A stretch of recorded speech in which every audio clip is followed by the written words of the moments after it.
name's Margaret Wood. Who am I? I'm a mom, but I'm here because I'm a retired public health nurse. In the beginning, when I was a child, my mother was a nurse. She was an RN, and very proud of that. She was always able to find work, and she had to after her first husband died in a car accident.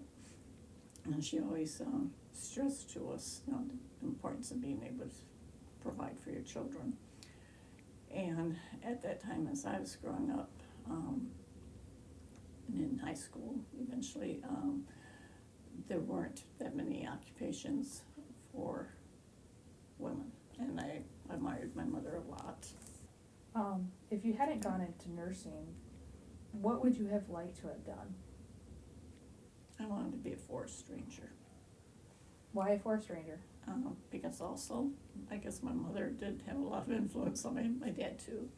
My mom was from Canada, and she had books, encouraged me reading about the Northwest, and so I liked forestry and wild animals. And my father, being from the South in Appalachia, he was also a huntsman, and so I liked hunting with my dad.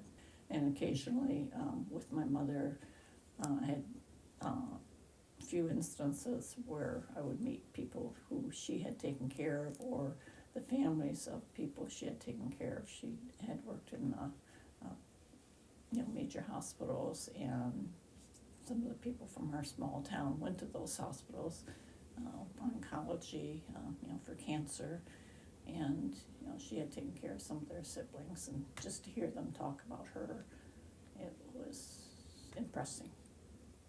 For nursing, I had to have a minimum of, for an RN, 42-year degree, Associate of Science, which I did achieve that at first. And then that's when I worked in the hospitals, was with my associate's degree.